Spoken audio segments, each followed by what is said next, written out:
अस्सलामुअलैकुम दोस्तों, मेरा नाम है उस्मान और आप देख रहे हैं मेरा यूट्यूब चैनल शेख जी ऑफिशियल। दोस्तों, आज की जो ये वीडियो जो आज हम टॉपिक वीडियो बनाने जा रहे हैं, नहायत अफसोस के साथ ये वीडियो आज मैं शूट कर रहा हूँ और इसके लिए मैंने दावत दी अपने दोस्त अपने भाई से, इनसे टाइम लिया। खालिद सैफुल्ला इनका नाम है जी। दोस्तों, ये एक ऐसी दास्तान है, एक ऐसा वाक़या है जो कि दो दोस्तों का था जो कभी बहुत अच्छे दोस्त हुआ करते थे, एक दूसरे की जान हुआ करते थे। तो ऐसा क्या मामला पेश आया कि वो दोनों एक दूसरे के दुश्मन हो गए और दोनों में से एक ने दूसरे की जान ले ली। और इतना दर्द भरा वाक़या, इतनी दर्द भरी जान लेने का किस्सा जो कि आज मैं इस वीडियो में बयान करने जा रहा हूँ। ये है मेरे भाई दोस्त खालिद सैफुल्ला और ये इलाका मकीन है। और जो लड़का कत्ल हुआ उस बताया जा रहा है उसकी एज जो थी वो 21 से 22 साल थी, नौउम्र लड़का था बिल्कुल। तो बड़ा शरीफ सा बंदा था, उसकी कोई कंप्लेन नहीं थी अपने इलाके में। जिस इलाके में वो रहता था ये उनके इलाका मकीन है, उनके मोहल्लेदार हैं। ये वाक़या कैसे पेश आया, ऐसा क्या मामला हुआ कि नौबत कत्ल तक आ गई, तो इनसे जानने की कोशिश करते हैं। और सबसे बड़ी बात इस वाक़े में मुझे जो मालूम हुई है वो ये कि जब उसका कातिल ने जब फायर मारे मकतूल को, तो वो गधा गाड़ी पे सवार था और जो गधा था उनका, उसने बड़ी नमक हलाली करने की कोशिश की और अपने मालिक की जान बचाने की कोशिश की। तो ये पूरा वाक़या क्या हुआ, गधे ने कैसे कोशिश की अपने मालिक की जान बचाने की, और ये सारा सीन। तो इंशाल्लाह इनसे ये सारी जो है दास्तान पूछते हैं कि आखिर ऐसा क्या हुआ था। अस्सलाम वालेकुम। जी वालेकुम अस्सलाम। जी बिल्कुल उस्मान भाई, इंतहाई दिलखराश वाक़या है और बड़ा दुख भरा वाक़या है। जब ये मर्डर हुआ और मैं इस्लामाबाद में था और मेरी वाइफ ने मुझे कॉल की कि आपके जो दोस्त हैं, मेरे एक दोस्त हैं, उनके ब्रदर इन लॉ थे, चाचूज़ाद कज़न भी थे, जो मकतूल हैं, जिनका मर्डर हुआ है, आबिद नाम है उनका।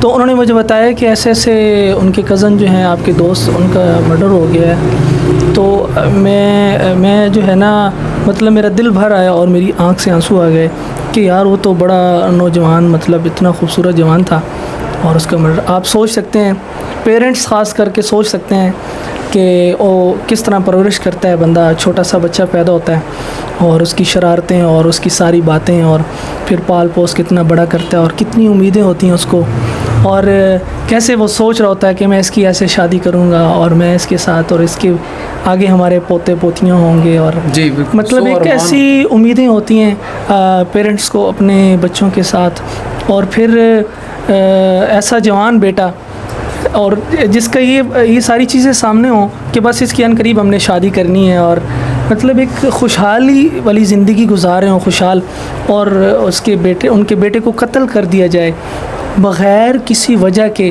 कोई कसूर भी ना हो। तो देखें व्यूअर्स, मतलब कितनी दुख की बात है। नहीं, फिर भी कुछ क्या नोक झोंक हुई इनमें आपस में, क्या मामला क्या हुआ था सारा, और जिसकी नौबत कत्ल तक जा पहुंची? उस्मान भाई, कोई इतनी बड़ी बात नहीं थी। एक थर्ड पर्सन था जिसकी गैस लगनी थी, और मतलब ये कि जिसने मर्डर किया, यानी कि जो कातिल है वो जो है उसकी गैस नहीं थी, लगनी थर्ड पर्सन की थी। और जो मकतूल है उनके रिलेटिव के घर के सामने से उन्होंने कनेक्शन गुजारना था, खुदाई करके जो भी। अब ये जो कातिल है इसके अंदर कोई मामला नहीं है, कोई लेने देने की कोई वो ऐसी बात नहीं है। गैस थर्ड पर्सन की लग रही है, मामला जिनके घर के सामने से पाइप गुजरना है उनका और थर्ड पर्सन का है। लेकिन अब ये जो कातिल है ख्वाह में जनाब, इसने फड्डा उनसे ले लिया, फड्डा बना दिया उनके साथ। खैर उसमें तू मैं हो गई, लोगों ने छुड़वा लिया, मामला वहाँ पे ख़त्म कर दिया। लेकिन उसके बावजूद अब ये जो कातिल है ये छत पे चढ़ के धमकियाँ दे रहा है, पिस्टल दिखा के कि मैं तुम्हें छोड़ूंगा नहीं। अच्छा। हाँ जी। अब वो जो मकतूल है वो इसका कज़न है, उनको मामला पता चला, उन्होंने कहा यार, अब दोस्त भी था, ज़ाहिर बात है कि यार तुमने ये गलत किया, इस तरह नहीं था करना चाहिए, और तुम छत पे खड़े होकर धमकियाँ दे रहे हो। यानी कि छत पे उनको खड़े होकर धमकियाँ दे रहे थे जिनकी गैस लगनी थी? नहीं, जिनके घर के सामने से पाइप गुजरना। अच्छा, जिनके घर के सामने से पाइप गुजरना था, ये कातिल उनको जो है ना पिस्टल दिखा के धमकियाँ दे रहा था। अच्छा, मकतूल ने फिर कहा कि यार ये तुमने गलत किया, इस तरह नहीं था करना चाहिए, गलत बात है यार। अच्छा, बस इतनी तो लड़ाई बात के। खैर उधर भी मामला ख़त्म हो गया। फिर ये सेकंड डे फिर कहीं मुलाकात हो गई, उसमें तू मैं हुई, और मकतूल ने कहा, उसका भी भाई साथ था, कि हम तुम्हें देख लेंगे, और इसने कहा मैं तुम्हें देख लूँगा। अच्छा, ये बात हुई। आगे थर्ड डे ये था कि ये जनाब घर में लेटा हुआ था और बड़ा भाई इसका चारा लेने जा रहा था। फसलों में जानवरों के लिए चारा काटने जा रहा था। अब इसकी मदर ने कहा कि जनाब आबिद, तुम आदिल भाई के साथ चले जाओ, घर में पड़े हुए ऐसे ही फारिग पड़े, दोनों भाई मिल के तो चारा काट के ले आओ। तो उसने कहा ठीक है जी, मैं चला जाता हूँ। बस देखें ये वाक़या, ये हादसा पेश आना था। हालांकि वो घर में सो रहा था और आदिल ने चारा लेने जाना था और ये दुख देखना था उसकी माँ ने और उसके वालिद ने। खैर वो साथ चला गया था और जैसे ही वो चारा काट के वापस आ रहे थे और वो एक भेड़िया नुमा शख्स ताक़ुब में था, एक कमरे के पीछे छुप के बैठा हुआ था। जैसे ही इन्होंने ये कमरा क्रॉस किया, पीछे से उसने शोर डाल दिया और कहा बच जाओ मैं आया। उसने पहले ही फायर कर दिया फ़ौरन और जो है आबिद को पहला फायर आबिद को लग गया। अब आबिद पूछ रहा है आदिल से तुम्हें लगी तो नहीं, बड़े भाई से पूछ रहा है। तो आदिल पूछ रहा है आबिद से कि तुम्हें तो नहीं लगी, कहता पहला फायर ही मुझे लग गया। अब देखें कितनी मतलब एक भाई के लिए कितनी तकलीफ़ दे बात हो सकती है। उसको तो फायर लगा लेकिन मतलब वो तकलीफ़ में से गुज़र रहा है, साथ भाई को कितनी तकलीफ़ हो रही है। ये चारे के पीछे छुप गए थे, जैसे ही छुपे दूसरा फायर कर दिया। उनका जो गधा था, गधा गाड़ी पे सवार थे और गधे को फायर लग गया ना। अब वो गधा जनाब 700-800 मीटर तक दौड़ता गया और फिर उसने जनाब तीसरा फायर किया, वो भी आबिद को ही लगा। फिर उसने चौथा फायर किया, वो भी आबिद को ही लगा। एक टांग में लग गया, एक किडनीज़ की तरफ लग गया। और मतलब ये है कि आपको पता है कि ये वाला हिस्सा होता है नेक से नीचे या मतलब हेड से लेके नीचे नाफ से ऊपर तक, तो इंसान का बचना बहुत मुश्किल होता है। तो इसी में उसको फायर लगे थे। एक उसको टांग में लगा था, 2 फायर उसको इस एरिया में लग चुके। इनके साथ जो दूसरे इनके भाई थे, आदिल नाम बता रहे हैं ना जिसका? जी बिल्कुल। तो इनके बड़े भाई, उनको मतलब कोई फायर नहीं लगा? फायर तो अंदर धुंध हो रही थी तो फायर उनको नहीं लगा? हाँ जी, आदिल को एक भी फायर नहीं लगा। जो जितने भी फायर हुए 4 या 5 फायर हुए, जिसमें से एक गधे को लग गया और बाकी तीनों आबिद को लगे फायर। और ये मतलब इसमें कहाँ तक सच्चाई है कह लें, या मैंने सुना है कि गधे ने बहुत कोशिश की, भागा दौड़ा, गधा बहुत दौड़ा भागा वहाँ से बकुए वाली जगह से, और उस अपने मालिक को दूर लेके जाने की कोशिश उसने की। क्या इसमें सच्चाई, क्या बात है पूरी के लिए, ये भी हमें थोड़ा वाज़ह कर दें। जी बिल्कुल, जानवर था, उसको फायर लग गया था। तकलीफ़ की वजह से वो गिर भी सकता था, बैठ भी सकता था, लेकिन वो दौड़ता रहा 700-800 मीटर जाके मर गया। फिर मरा और फिर वो रुक गया। मतलब यानी कि वो भागता रहा, तकलीफ़ से भागता रहा, लेकिन जब तक उसकी सांसें थी तब तक भागता रहा। और जैसे ही उसकी सांसें ख़त्म हुई उधर, उससे पहले वो 1122 को कॉल कर चुके थे, एम्बुलेंस आ चुकी थी और उसको ले गई, लेकिन उसको उन्होंने रेफ़र कर दिया DHQ सरगोदा और रास्ते में ही उसकी डेथ हो गई। और इसी दौरान जो है इनके जो कज़न हैं, जो मेरे दोस्त हैं फयाज़ भाई, उन्होंने मतलब ये है कि FIR करवाने गए हुए थे कि इस तरह मेरे जो कज़न है उसको भी फायर लगे और गधा भी जो हमारा मौके पे मर गया। और उसकी FIR करवाने गए हुए थे कि उनको ये ख़बर आनी थी कि आपका जो कज़न है वो इस दुनिया फ़ानी से चला गया। तो ये ख़बर सुनने के बाद उनके घर वालों के क्या तासुरात थे? उन पे तो क़यामत टूट गई होगी। तो बिल्कुल उस्मान भाई, मतलब ये कि ये जब ख़बर मैंने सुनी तो मेरा मतलब एक बार ना दिल पे ऐसे बोझ सा बन गया था और मेरी आंखों से आंसू आ गए ना। तो आप सोच सकते हैं कि वो माँ जिसने उसको दूध पिलाया, जिसने उसको सर्दी गर्मी से बचाया, इतनी मुशक्क़त उठाई, उसको पाल पोस के बड़ा किया, वो बहन जो उससे बड़ी है, जो उसके साथ खेलती थी, मेरा भाई बड़े प्यारे होते हैं। तो ये एक बहन बता सकती है, एक माँ बता सकती है भाइयों को भाई कितने प्यारे होते हैं, हर रिश्ता जो है वो कितना प्यारा होता है। तो हालांकि मुझे इतना दुख हो सकता है, वहाँ पे एक भीड़ जमा हो गई थी जब ये पता चला कि वो फ़लाँ नौजवान जो है वो इस दुनिया से चला गया और उसका कत्ल कर दिया गया। औरतों का हुजूम था, घर उनका माशाल्लाह बहुत बड़ा है, उसमें जगह नहीं थी खड़े होने की, बैठने की। औरतें बेहोश हो रही थीं और लोग इतना रो रहे थे, चिल्ला रहे थे।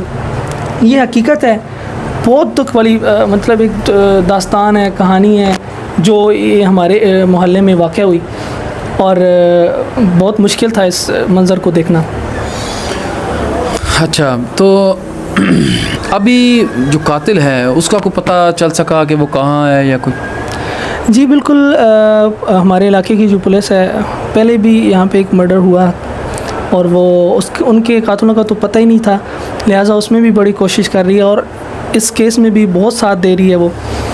हमारे जो इंशाल्लाह वो कैफरे किरदार तक पहुँचाएँगे उसको। और जो है क्या कहते हैं उसको, एफआईआर हो गई थी फ़ौरन ही, लेकिन ये तो एफआईआर करवा रहे थे सिर्फ उसकी गधे के मरने की, और बस वो ख़बर मिली तो फिर उन्होंने कहा जी बस ठीक है, होते रहते हैं वाक़यात लोगों के मरने के। मेरी दादी अम्मा की डेथ हुई और भी रिलेटिव्स में से मतलब मेरी खाला की डेथ हुई, तो इतना मतलब मैं दुख होता है इंसान को। खैर ज़ाहिर बात है, खूनी रिश्ता होता है।